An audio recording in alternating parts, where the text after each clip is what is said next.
Hello guys, कैसे हैं आप सभी लोग। आज मैं आपके लाया हूं नीट 2020 के लिए लास्ट टाइम पर oogenesis पर कुछ हम आज एमसीक्यू बनाने की कोशिश करेंगे। ठीक है, तो जितने बच्चे इस लेक्चर को देख रहे हैं सभी लोग कॉपी क्रम लेकर के मेरे साथ बैठें और जल्दी से oogenesis पर लास्ट टाइम रिवीजन कर ले जो क्वेश्चंस आ चुका है नीट के पेपर में। चलिए स्टार्ट करते हैं। तो ये रहेगा oogenesis पर, चलिए देखते हैं। ये रहा फर्स्ट क्वेश्चंस आपके स्क्रीन पे, ये रहा। ठीक है, मैं आप सभी को 5 सेकंड का टाइम दे रहा हूं। क्वेश्चंस को बनाकर ऑप्शन अपने पास रखिए, फिर मैं क्वेश्चंस को डिस्कस करूंगा। आपका टाइम स्टार्ट होता है नाउ। क्वेश्चंस को ध्यान से पढ़ते रहिए और क्वेश्चंस को बनाने की कोशिश करें। आपका टाइम फिनिश हुआ। क्वेश्चंस कहता है क्या है कि extrusion of second polar body, second polar body का एक्सट्रूजन एक से कब होता है, यह सवाल आपसे पूछ रहा है। ठीक है, तो कहता है कि साइमल्टेनियस विथ फर्स्ट क्लीवेज। नहीं, फर्स्ट जब आपका जाइगोट बन जाता है और जाइगोट बनने के बाद जब पहला क्लीवेज होता है उस समय नहीं होता है, उससे पहले ही हो जाता है। यह स्टेटमेंट आपका गलत हो गया, लॉजिकली गलत स्टेटमेंट है। आगे बढ़ते हैं। दूसरा ऑप्शन कहता है after entry of sperm and before fertilization. इसका मतलब समझिए, मतलब यहां आपका अगर एक ये ओवम है, ठीक है, यहां न्यूक्लियस है, तो स्पर्म जस्ट अभी फ्यूज किया है। ठीक है, और फर्टिलाइजेशन का मतलब क्या होता है कि यहां पर क्या होगा, एक प्लस स्पर्म न्यूक्लियाई फ्यूज करता है। जब एग और स्पर्म का न्यूक्लियाई फ्यूज करेगा तब इसको कहते हैं क्या, फर्टिलाइजेशन। ठीक है, लेकिन हाँ तब कहते हैं फर्टिलाइजेशन। तो आपका ऑप्शन भी ज्यादा लॉजिकल रहा, ये सही है। बाकी ऑप्शन देख सकते हैं आफ्टर फर्टिलाइजेशन। नहीं नहीं नहीं, फर्टिलाइजेशन से जस्ट बिफोर ही सेकेंड मायोटिक डिवीजन कंप्लीट होकर के पोलर बॉडी सेकेंड बन जाता है। यह भी ऑप्शन सही नहीं है। Before enter sperm to ovum, no no, आप सबको पता होना चाहिए कि जब ओवम रिलीज होता है सेकेंडरी oocyte में, वहां पर वह मायोसिस 2 में अरेस्ट रहता है। जब यहां पर स्पर्म आकर के इस ओवम को एक मैजिक टच देता है, स्पर्म जो है आकर टच देता है, तब क्या होता है, मायोसिस 2 कंप्लीट हो जाता है। कंप्लीट होते ही क्या बनेगा, आपका सेकेंडरी oocyte बन जाता है और साथ में सेकेंड पोलर बॉडी बन करके तैयार हो जाता है। आशा करता हूं यह सवाल का जवाब सबका निकल गया होगा और आपने एक्सप्लेनेशन भी समझ गए होंगे कब क्या होता है। तो ऑप्शन 20 का क्या है, करेक्ट है। चलिए अब हम आगे बढ़ते हैं। कोई दिक्कत हो कमेंट सेक्शन में लिख दीजिएगा, जवाब मिल जाएगा। सेकंड क्वेश्चन ये रहा आपके स्क्रीन पर। इसको सेकंड मानिएगा क्योंकि ये बुक से उठाया गया तो 18 ऐसे लग रहा है, सेकंड मानिएगा। दूसरा सवाल है कि which of the following events is not associated with ovulation in human female. Human female में जब ओवुलेशन होता है उस ओवुलेशन में कौन सा इवेंट नहीं है, यहां पर उससे एसोसिएटेड नहीं है, इसको निकालना है। फिर से 5 सेकंड का टाइम है, स्टार्ट हो गया है। क्वेश्चंस को बनाइए, जल्दी से जल्दी जवाब निकालने की कोशिश करें आप सभी और कमेंट सेक्शन में लिखिएगा किसका कितना जवाब सही हुआ। आपका टाइम खत्म होता है, अब मैं स्टार्ट करता हूं। कहता है रिलीज ऑफ सेकेंडरी oocyte, सही है। जब ओवुलेशन होता है उस समय आपका, जैसे ओवुलेशन जब होगा तो यहां से क्या होगा, सेकेंडरी oocyte ही रिलीज होता है, ये याद रखिएगा। ये आपका सही है। ये पूछा कौन सही नहीं है, तो ये सही है, ये ऑप्शंस नहीं होगा। Second LH surge, LH surge का मतलब ये होता है कि जब आपका मान लीजिए मेंस्ट्रुअल साइकिल है, यहां पर आपका क्या हो रहा है, ओवुलेशन हो रहा है। जब आपका ओवुलेशन होगा तो इस पर कब होगा ओवुलेशन, जब LH हार्मोन्स का लेवल अचानक से हाई हो जाएगा, वेरी हाई लेवल होता है LH का, उसी हाई लेवल को कहते हैं LH सर्ज, यानी हाई लेवल है जिसको LH सर्ज कहते हैं। ये ऑप्शन भी सही है लेकिन इससे संबंध करता है, पूछा कौन संबंध नहीं करता है, ये भी गलत हो गया। डिक्रीज इन एस्ट्राडायोल, अभी रहने दो, आगे बढ़ते हैं। Full development of graphene follicle, ये सही है, डी भी सही है, लेकिन यहां एसोसिएटेड है, ये पूछा कौन एसोसिएटेड नहीं है। अरे ग्राफिन फॉलिकल जब फुल्ली मैच्योर करेगा तभी तो हमारा ओवुलेशन होगा, तो ऑप्शन डी भी सही है। यानी अपने आप एलिमिनेट होकर के ऑप्शन सी बाहर निकल गया। ये होता है आपका एलिमिनेशन मेथड, एलिमिनेशन मेथड होता है, ठीक है, इसी से बनाते हैं। अब देखो ऑप्शन सी क्यों सही हुआ, यहां एस्ट्राडायोल, एस्ट्राडायोल समझ लीजिएगा, एस्ट्राडायोल का दूसरा नाम है एस्ट्रोजेन। कहता है यहां पर एस्ट्रोजेन का लेवल घट रहा नहीं, जब ओवुलेशन होने के कगार पे पहुंचा है यहां पर एस्ट्राडायोल का सिक्रेशन थोड़ा हाई रहता है, ताकि वो आपके यूट्रस को मेंटेन कर सके फॉर कमिंग फर्टिलाइज ओवम आने के लिए, उसके लिए तैयार कर सके उसको। तो आशा करता हूं इस बात को आप समझ पाए होंगे। हम आगे बढ़ते हैं अगले क्वेश्चंस पर। यह रहा तीसरा क्वेश्चन आपके स्क्रीन पर। क्वेश्चन पूछता है इसमें से कौन सा ऑप्शन इनकरेक्ट है। 5 सेकंड का टाइम देता हूं, क्वेश्चंस को सभी बच्चे अटेम्प्ट कीजिए।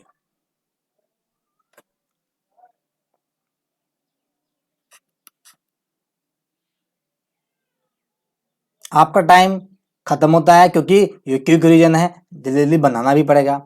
ऑप्शंस गलत है, कैसे चेक करें देखिए। पहला ऑप्शन कहता है LH and FSH decrease gradually during follicular phase. अब आपको पता है कि क्या होता है फॉलिकुलर फेज, फॉलिकुलर फेज होता है आपके ओवरी में, जहां पर क्या होती है बेटे, यहां पर फॉलिकल का डेवलपमेंट होता है, फॉलिकल का डेवलपमेंट होता है। अब फॉलिकल को डेवलप करने के लिए LH FSH का लेवल हाई होना चाहिए और बढ़ते रहना चाहिए। ये डिक्रीज कैसे हो सकता है, ऑप्शन ए ही आपका गलत हो गया, ये सही हो ही नहीं सकता है, ठीक है। आगे और भी ऑप्शन देखते हैं। LH triggers secretion of androgens from Leydig cells. अगर आप मेल स्पर्मेटोजेनेसिस की बात करेंगे तो वहां पाया जाता है आपका लेडिक सेल्स। जब इस लेडिक सेल्स पर LH आता है ना बेटा, LH आता है तो यहां पर है एंड्रोजेंस, मेल हार्मोन से इसका सिक्रेशन होता है, ये याद रखिएगा आप लोग। ये अभी इससे रिलेटेड नहीं है, फिर भी ये सही है। उसके बाद थर्ड ऑप्शन है FSH स्टिमुलेट करता है सेंट्रलाइज सेल्स को आपकी स्पर्मियोजेनेसिस में हेल्प करे, सही है। अब सेंट्रलाइज सेल्स है, ये अगेन आपको कहां पाया जाता है, मेल का जब गैमेटोजेनेसिस होता है वहां पाया जाता है सेंट्रलाइज सेल्स, ठीक है, टेस्टिस में। इस पर जब डालोगे FSH तो ये हेल्प करता है स्पर्मियोजेनेसिस, यानी स्पर्म के बनने में मदद करता है, ठीक। तो ये ऑप्शन भी सही है, ठीक है। LH ट्रिगर्स ओवुलेशन ओवरी, बात सही है बेटे, आप सब लोग जानते हैं कि जब ओवरी में ओवुलेशन होता है, इसमें क्या होता है, LH का सिक्रेशन काफी हाई चाहिए। LH ही ट्रिगर करता है कि आपका मैच्योर ग्राफिन फॉलिकल फट जाए, फट करके वहां से आपका ओवम रिलीज हो जाए। तो ऑप्शन डी भी सही है, गलत हो गया ऑप्शन ए, तो option A is the correct answer. आशा करता हूं कि आप चारों ऑप्शंस में कुछ कुछ नए बात आज सीख रहे होंगे आप, ठीक है। चलिए हम आगे बढ़ते हैं नेक्स्ट सवाल पे। अब है ये अगला सवाल, इस सवाल का जवाब हमें चाहिए। फिर से आपको 5 सेकंड का मैं टाइम देता हूं, टाइम स्टार्ट्स नाउ।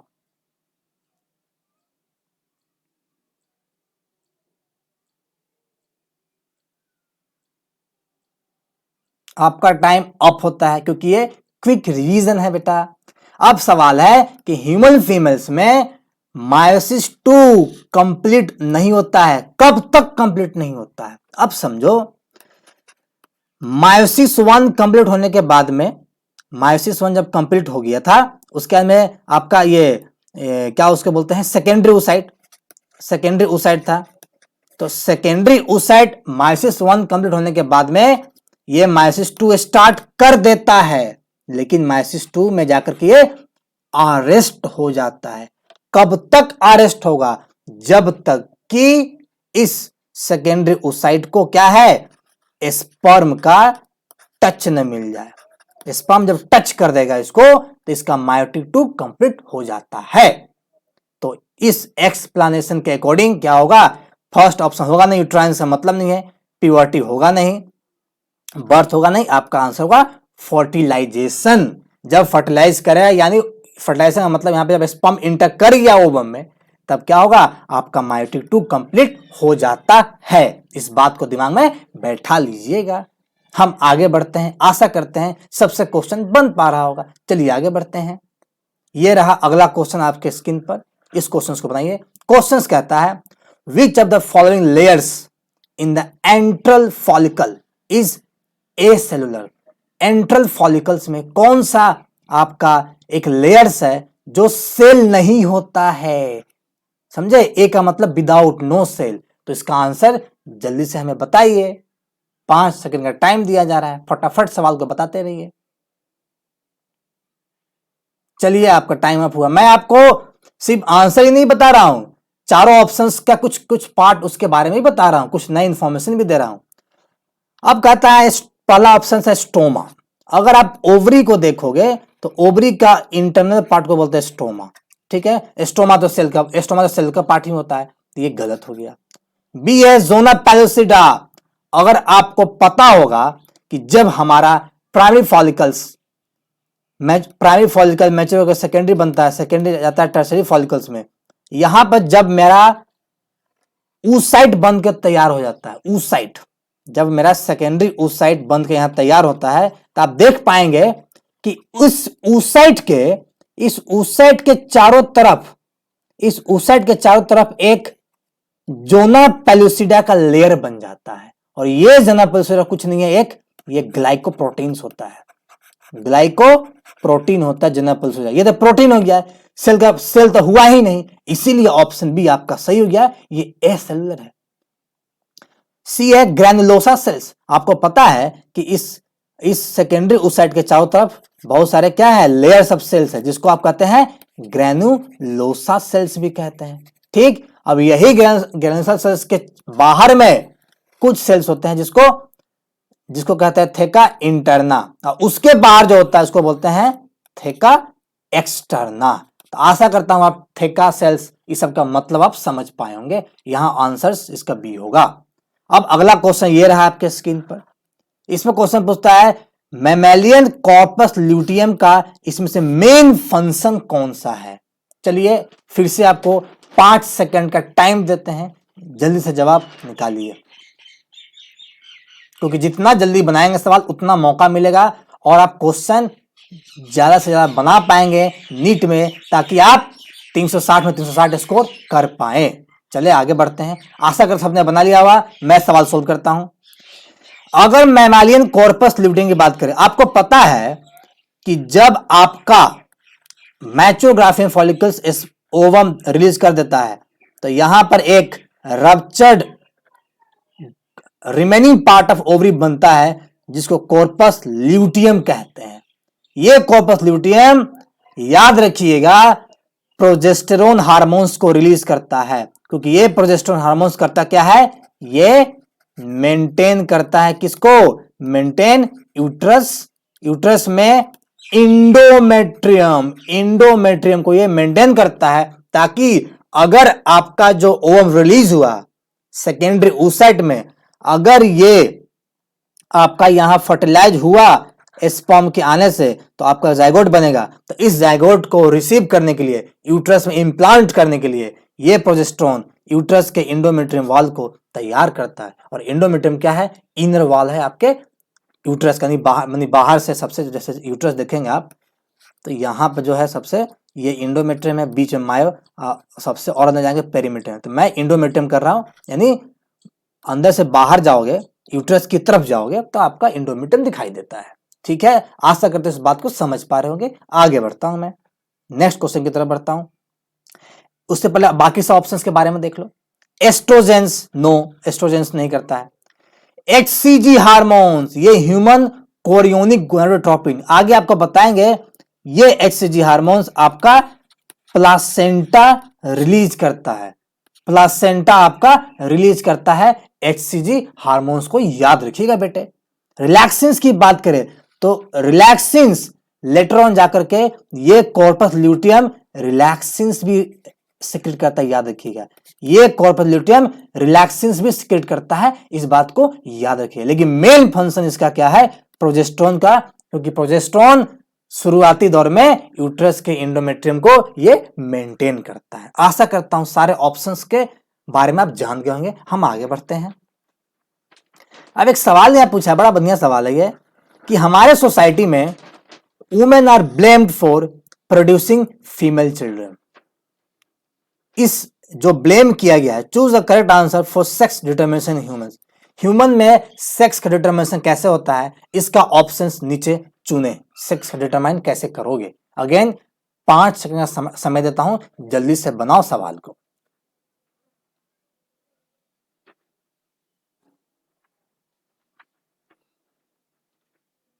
आशा करता हूं सवाल को आप बना लिए होंगे। मैं एक्सप्लेनेशन आपको समझाता हूं। फर्स्ट ऑप्शन है, पहला आपका ऑप्शन जो स्क्रीन पर हुआ है, due to some defect like aspermia in man. No, इसका तो कोई एस्पर्मिया से मतलब ही नहीं है। एस्पर्मिया का मतलब होता है स्पर्म काउंट कम है, तो उससे तो आपका क्या होगा, स्पर्म काउंट कम है तो उससे आपका फर्टिलाइजेशन ही नहीं होगा। ऑप्शन ऐसी गलत हो गया। Due to genetic makeup of the particular sperm with which fertilize the egg. कहता है कि इस पर्टिकुलर स्पर्म का जेनेटिक मेकअप क्या है जो एग को फर्टिलाइज करता है, वही बताएगा कि सेक्स डिटरमिनेशन कैसे करते हैं। ऑप्शन बी ही सही है, ये गलत है। आगे देख लेते हैं। Due to genetic makeup of egg, no, गलत है। Due to some defect in woman, ये भी गलत है। अब समझो यहां क्यों मैंने ऑप्शन बी चूज किया। समझो, जो स्पर्म होगा, ये जो स्पर्म होता है, इस स्पर्म में क्या होगा, इस स्पर्म में आपका एक इस स्पर्म में ये आपका वाई क्रोमोसोम लेकर के आता है।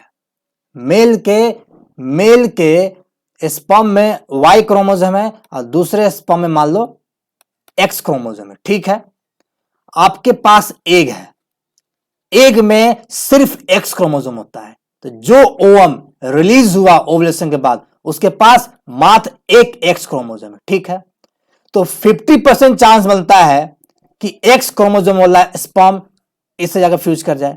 ये फीमेल है और ये आपका मेल है। ठीक है, और 50% चांस बनता है कि वाई क्रोमोसोम वाला स्पर्म आपका एक से फ्यूज करे। अगर ये फ्यूज करता है तो एक्स एक्स देगा तो ये फीमेल बनाएगी। अगर ये काम कर जाता है तो एक्स वाई देगा तो मेल बनाएगी। इससे साफ स्पष्ट हो गया कि मेरा मेल स्पर्म का जेनेटिक मेकअप ही बताएगा कि एग को जो फर्टिलाइज कर रहा है उसका जेनेटिक मेकअप क्या है, और वही जेनेटिक मेकअप बताएगा कि लड़का होगा कि लड़की होगा। इसलिए male are responsible for female या male, womens are not responsible. ठीक है, ये आप समाज में बता सकते हैं, जो महिलाओं, जो अशिक्षित महिलाओं, उन्हें समझा सकते हैं कि गलत कौन है, सही कौन है। आशा करता हूं इस बात को समझ पाए होंगे। हम आगे बढ़ते हैं। अगला क्वेश्चन ये रहा आपके स्क्रीन पर, यह है कि gonadotropin activity normal pregnant female में हो रहा है, इसका करेक्ट आंसर हमें आप बताइए। अगेन आपको 5 सेकंड का मैं समय देता हूं, आपका समय स्टार्ट हो गया है।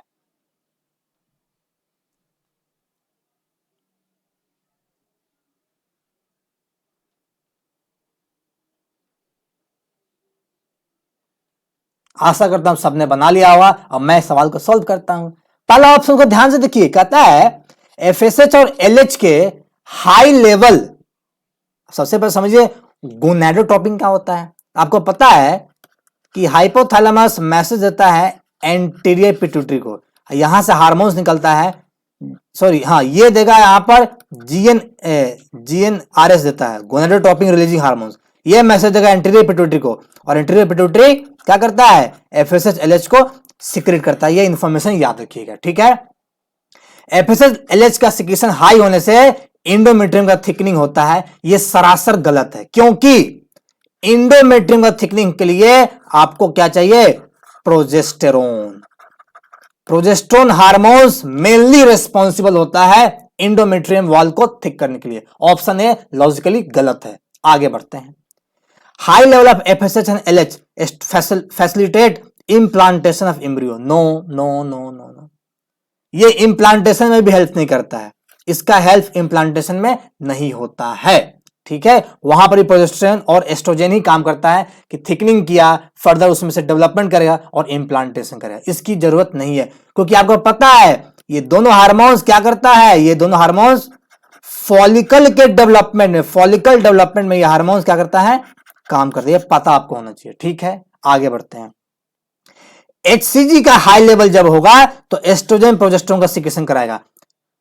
अभी इस ऑप्शन को रखो, डी, ये गलत हो गया, डी पे चलते हैं। ठीक है, high level of HCG stimulates the thickening of endometrium. ठीक है, इसको भी गलत करो। ठीक है, क्योंकि ये गलत हुआ, क्योंकि आपको अभी बताया मैंने कि इंडोमेट्रियम का थिकनिंग कौन करता है, प्रोजेस्टेरोन। सी को जरा समझते हैं। देखो HCG क्या है, ये आपका जो हार्मोन्स है, जब एम्ब्रियो आपका इम्प्लांट हो जाता है तो एक प्लासेंटा है जो एम्ब्रियो को मदर से जोड़ता है। ये प्लासेंटा HCG को सिक्रेट करेगा। जरा ध्यान से सुनना, ये HCG ब्लड के सहारे जाएगा कहां पर, ये जाएगा कॉर्पस ल्यूटियम के पास जाता है, और कॉर्पस ल्यूटियम को बोलेगा भैया ज्यादा से ज्यादा प्रोजेस्टेरोन और एस्ट्रोजन लेवल को बनाओ, बढ़ाओ उनके लेवल को। तो ये HCG इस तरीके से कॉर्पस ल्यूटियम को बोल करके प्रोजेस्टेरोन और एस्ट्रोजन के सिक्रेशन को बढ़वाता है। आशा करता हूं बात को समझ पाएंगे और आंसर सी ही आपका करेक्ट आंसर है। ठीक है, हम आगे बढ़ते हैं। चलिए, ये रहा अगला क्वेश्चन। इसमें क्या है कि एक डायग्राम दिया, यह डायग्राम बता दे आपको एनसीईआरटी किताब, एनसीईआरटी क्लास 12 किताब से डायरेक्ट उठाया डायग्राम। इसने लेवल किया ए, लेवल किया बी। इस ए और बी लेवल को जल्दी से बताओ हमें, 5 सेकंड का समय आपको देता हूं मैं।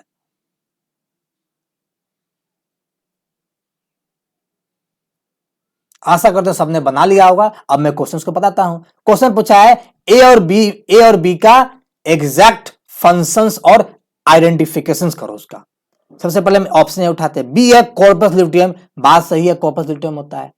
सिक्रेट प्रोजेस्टेरोन, ये सही है कि प्रोजेस्टेरोन को सिक्रेट करता है, ये तो सही है। आगे बढ़ते हैं। ए है टर्शियरी फॉलिकल, ये ए टर्शियरी फॉलिकल गलत है, ये प्राइमरी फॉलिकल बनता है, फिर सेकेंडरी फॉलिकल है, ये टर्शियरी फॉलिकल है, ये स्टेटमेंट गलत है। B corpus luteum secrete estrogen, no no no no no, ये ऑप्शन सी गलत है। ऑप्शन डी की बात करें, ये क्या है प्राइमरी oocyte, और ये कहता है ये प्रोफेज वन ऑफ माइटोडीवी, गलत। आपको बता दे जब जब बच्ची मां के गर्भ में पल रही होती है उस समय क्या होता है कि उसी समय ओवम जो है आपका मायोसिस, यदि आपका जो है माइटोसिस करके मायोसिस 1 में आकर के ये अरेस्ट हो जाता है, और प्यूबर्टी के बाद जैसी प्यूबर्टी अटेंड करती है महिला, उनका मायोसिस 1 कंप्लीट हो जाता है। तो यहां तो सवाल ही नहीं उठता है, प्राइमरी oocyte में तो मायोसिस 1 कंप्लीट हो चुका है, मायोसिस 2 में ये जा चुका है, तो यहां पर ये ऑप्शन गलत है। इसलिए option A is the correct उत्तर। ठीक है, आशा करता हूं बात को समझ पाएंगे। हम आगे बढ़ते हैं। अगला क्वेश्चन देखिए, ये रहा है स्क्रीन पर कि क्वेश्चन पूछता है कि मैमेलियन ओवम में सेकेंडरी मैचुरेशन डिवीजन कब होता है। ये पूछा है कब होता है, जल्दी बताइए सवाल को।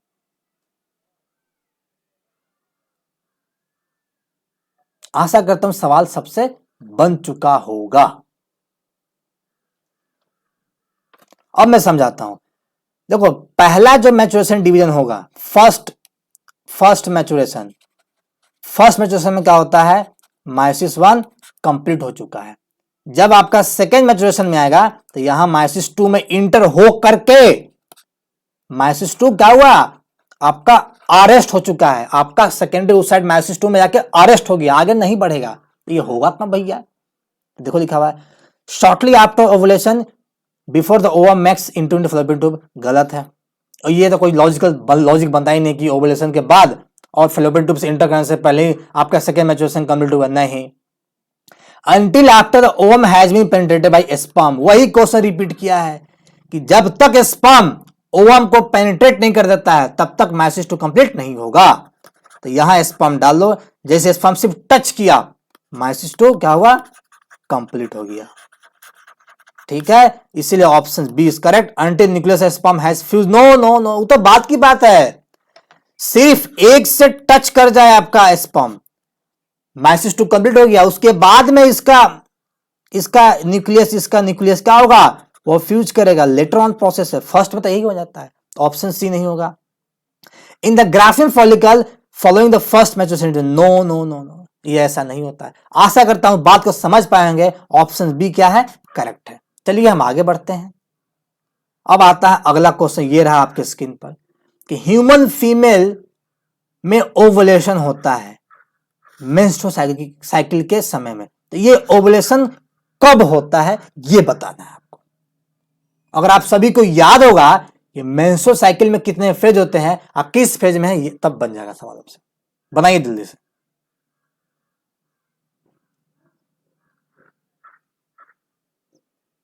फटाफट बनाइए बेटे, फटाफट बनाइए बेटे, बहुत सारे सवाल है हमारे पास, आज पूरा रिवीजन करवाएंगे, पूरा ओजेनेसिस कंप्लीट कर देंगे आपका। चलिए मैं बनाता हूं। अगर मैं यहां पर साइकिल ड्रॉ कर लूं तो पहला होता है मेंसस, उसके बाद होता है प्रोलिफरेटिव फेज या फॉलिकल फेज, उसके बाद आता है क्या, ओवुलेटोरी फेज, फिर आता है आपका ल्यूटियल फेज। ठीक है, तो आपको पता है ना कि पहले मेंसस होगा यानी मेनार्क, फिर प्रोलिफरेशन फॉलिकल, फिर ओवुलेशन, उसके बाद में ल्यूटियल फेज या इसी को कहते हैं सिक्रिटोरी फेज। ठीक है, अब देखिए at the mid secretory phase, no secretory phase यहां है, सिक्रिटोरी फेज यहां है, कहता है इसके मिड में नहीं, सिक्रिटोरी फेज से पहले हो जाता है, तो ऑप्शन ए गलत है। ठीक है बेटे, आगे बढ़ते हैं। Just before the end of secretory phase, नहीं सिक्रिटोरी फेज यहां खत्म रहा, इससे एंड से पहले कैसे हो जाएगा, ये भी गलत ऑप्शन है, तो ऑप्शन बी गलत हो गया। ठीक है बेटे, आगे बढ़ते हैं। At the beginning of proliferative phase, no no, अरे यहां तो स्टार्ट हो ही रहा है प्रोलिफरेटिव फेज, अब प्रोलिफरेटिव फेज कहां होता है, यूट्रस में, यहां भी नहीं होगा। At the end of proliferative phase, जब प्रोलिफरेटिव फेज खत्म होने वाला होगा उसी समय स्टार्ट होता है आपका ओवुलेटोरी फेज, इसलिए option D is the correct option. आशा करता हूं बात को आप समझ पाए होंगे। ठीक है, हम आगे बढ़ते हैं। ये रहा अगला क्वेश्चन कि अगर मैमालियन ओवम फर्टिलाइजेशन नहीं कर पाता है तब इसमें से कौन सा ऑप्शन अनलाइकली है, अनलाइकली मतलब नहीं होगा। ठीक है, सवाल को अटेम्प्ट करिए, सारे बच्चे सवाल को अटेम्प्ट करिए। आशा करता हूं सवाल आपने बना लिया, मैं बनाता हूं सवाल को। कॉर्पस ल्यूटियम विल डिसइंटीग्रेट, सही है, ये तो होगा। अगर ओवम फर्टिलाइज नहीं किया तो क्या होगा, आपका कॉर्पस ल्यूटियम डिसइंटीग्रेट क्या बन जाएगा, कॉर्पस, आपका क्या बन जाएगा, कॉर्पस एल्बिकेंस बन जाएगा। प्लीज हैंडराइटिंग थोड़ा खराब है बट मेरी वॉइस को सुनिए, सब बात लिख लीजिएगा, कॉर्पस एल्बिकेंस बनता है। तो ऑप्शन ए तो सही है बट यहां पूछा अनलाइकली, तो यहां ऑप्शन गलत हो जाएगा। प्रोजेस्टेरोन सिक्रीशन रैपिडली डिक्लाइन, सही बात है। अगर कॉर्पस ल्यूटियम डिजेनरेट कर जाएगा तो शुरुआती दौर में आपका कॉर्पस ल्यूटियम ही प्रोजेस्टेरोन को सिक्रीट कर रहा था, तब यही जब खत्म हो गया तो ये बनेगा ही नहीं, तो ऑप्शन बी सही है बट यहां अनलाइकली पूछा, गलत हो गया। एस्ट्रोजन सिक्रीशन फर्दर इंक्रीजेज, इसको होल्ड करो। प्राइमरी फॉलिकल स्टार्ट डेवलपिंग, अगर कॉर्पस ल्यूटियम डिजेनरेट के सही है, अगर आपका ओवम फर्टिलाइज नहीं किया तो क्या हुआ, तुरंत नेक्स्ट साइकिल शुरू हो जाएगा, और क्या होगा नेक्स्ट साइकिल में, प्राइमरी फॉलिकल बनना शुरू होता है, ये भी सही है। ऑप्शन सी जो है गलत है, एस्ट्रोजन का सिक्रीशन इंक्रीज नहीं होगा क्योंकि इसको भी कॉर्पस ल्यूटियम ही सिक्रेट करता है, तो इसका लेवल नीचे जाएगा, इसलिए ऑप्शन सी अनलाइकली है और सी इज द करेक्ट उत्तर, सी इज द करेक्ट उत्तर। आशा करता हूं बात को समझ पाए होंगे, आगे बढ़ता हूं मैं। ये रहा अगला क्वेश्चन आपके स्क्रीन पर कि कौन से हार्मोन्स को विड्रॉ कर लोगे तो इमीडिएटली आपका मेंस्ट्रुएशन स्टॉप हो जाएगा। एक दो सवाल आ गया है मेंस्ट्रुएशन का, डोंट वरी, स्टॉप हो जाएगा। बड़ा आसान सवाल है, जल्दी से बन गया होगा, इसका जवाब देता हूं मैं। एफएसएच से कुछ होगा नहीं क्योंकि एफएसएच क्या है, फॉलिकल्स का डेवलपमेंट कराता है, एफएसएच आरएच भी फॉलिकल डेवलपमेंट कराएगा। एस्ट्रोजन भी उतना अहम भूमिका नहीं निभाता है, लेकिन प्रोजेस्टेरोन ऐसा हार्मोन्स है जो एंडोमेट्रियम को मेंटेन करता है, अगर इसका लेवल आपने विड्रॉ कर लिया तो गया, आपका क्या होगा, तुरंत मेंस्ट्रुएशन स्टार्ट हो जाएगा, ब्लीडिंग शुरू हो जाती है क्योंकि आपका फर्टिलाइजेशन फेल कर जाएगा। ठीक है, चलिए आगे बढ़ते हैं। अगला क्वेश्चन 79 है कि ओवुलेशन के बाद ग्राफियम फॉलिकल रिग्रेस, यानी किसमें कन्वर्ट होता है ग्राफियम फॉलिकल। ओवुलेशन जब हो गया तो ग्राफियम फॉलिकल किसमें कन्वर्ट होगा, इधर बन गया, भड़ाक से बन गया हुआ, क्योंकि बड़ा आसान सा सवाल है ये तुरंत आपका कॉर्पस ल्यूटियम में कन्वर्ट हो जाता है ग्राफियम फॉलिकल, इसमें कोई एक्सप्लेनेशन की जरूरत नहीं है। कॉर्पस आर्टेसिया, तो कॉर्पस आर्टेसिया का मतलब समझ लो, कॉर्पस आर्टेसिया का मतलब होता है, समझ लो भैया,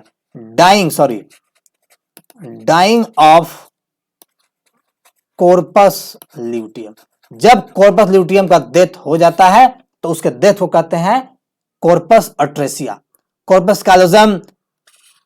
कैलोजम जानते हो, ये ब्रेन में पाया जाता है, ये ऑप्शन भी लॉजिकली गलत है। कॉर्पस एल्बिकेंस तो जब फर्टिलाइजेशन फेल करता है तब कॉर्पस ल्यूटियम कन्वर्ट होता है, ये भी सही नहीं है, तो ऑप्शन सी लॉजिकली आपका सही हो गया। चलिए हम आगे बढ़ते हैं। ये रहा अगला सवाल आपके स्क्रीन पर। इसमें से कौन ओवरी का कौन सा पार्ट मैमल्स में इंडोक्राइन ग्लैंड की तरह बिहेव करता है आफ्टर ओवुलेशन? जल्दी से जवाब दीजिए, अगर पढ़े होंगे तो फटाक से जवाब देंगे आप, फटाफट जवाब निकालिए बेटे, समय बहुत कम है, क्वेश्चन ज्यादा बनाना है। आशा करता हूं अब तक जवाब निकाल लिए होंगे। हमेशा एलिमिनेशन मेथड लगाइए बेटे, बन जाएगा सवाल आपसे। चलिए हम बताते हैं। एक ही बात करें स्ट्रोमा, नो, स्ट्रोमा का कोई लॉजिक नहीं बनता है, गलत है। Germinal epithelium, no, germinal epithelium से तो आपका प्राइमोर्डियल जर्म सेल्स बनता है, तो इसका तो कोई रोल नहीं है इंडोक्राइन सेल्स में। वाइटलिन मेम्ब्रेन, ये वाइटलिन मेम्ब्रेन ओवम के चारों तरफ पाया जाता है वाइटलिन मेम्ब्रेन, इसका कोई रोल नहीं है। ग्राफियन फॉलिकल्स, जो ओवुलेशन के बाद ये ग्राफियन फॉलिकल्स क्या होता है, ये ग्राफियन फॉलिकल कन्वर्ट हो जाता है कॉर्पस ल्यूटियम में, और ये कॉर्पस ल्यूटियम क्या है, इंडोक्राइन की तरह बिहेव करता है। क्यों?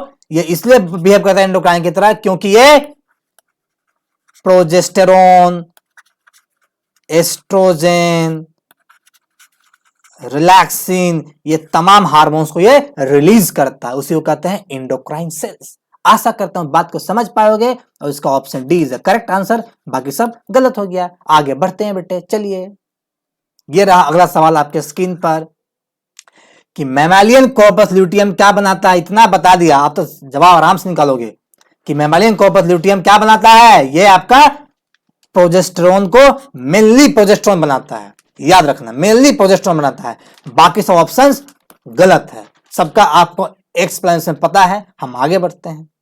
अगला सवाल यह है, एग लिबरेट होता है ओवरी से किस स्टेज में?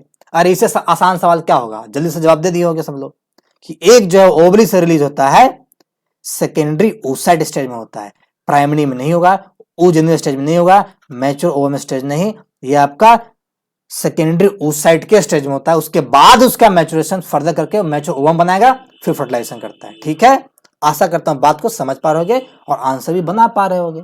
चलिए आगे बढ़ते हैं। ये रहा सवाल। अब कहता है जो ह्यूमन एग फ्रेशली रिलीज हुआ है ड्यूरिंग ओवुलेशन, उसमें एक्स और वाई क्रोमोसोम का क्या कॉम्बिनेशन है, ये आपसे सवाल पूछा है। ठीक है, तो आपको पता होना चाहिए कि जब ओवम आपका रिलीज होता है तो ये जो ओवम आपका ये क्या है, आपका हैप्लोइड होता है। जब हैप्लोइड होगा तो क्या होगा, इसमें 23 क्रोमोसोम प्लस एक्स क्रोमोसोम, मतलब 22 ही मान लो इसको, 22 प्लस एक्स, एक एक्स क्रोमोसोम आ गया, 23 का कॉम्बिनेशन, 23 में 46 क्या है आपका 2n है, तो हैप्लोइड क्या बनेगा 23, जिसमें से 22 आपका क्या है, 22 आपका इसमें ये 22 जो क्रोमोसोम से हुआ आपके सेक्स को डिटरमाइन नहीं करता है, 23वां जो आपका एक्स क्रोमोसोम ये सेक्स को बताता है। ठीक है, आशा करता हूं बात को समझ पाए, क्वेश्चन पकड़ लिए होंगे, आंसर इसका बी होगा 1x क्रोमोसोम। ठीक है बेटे, चलिए आगे बढ़ते हैं और इसी के साथ ये सवाल समाप्त होता है। आशा करता हूं सारे बच्चे सवाल को एंजॉय किए होंगे, बनाए होंगे, और कमेंट सेक्शन में अपना आंसर लिख दीजिएगा, जरा हम भी तो देखे कितना सवाल किन बच्चों ने कितना बनाया है। इसी के साथ लेक्चर समाप्त। अगला लेक्चर आएगा मेंस्ट्रुअल साइकिल पर MCQ, तब तक मेरा इंतजार करें और इंतजार करते रहे और इसका प्रिपरेशन करें ताकि अगला टॉपिक में जो क्वेश्चन इस पर लाएंगे उसको बना पाए। तब तक के लिए अलविदा, बाय, टेक केयर।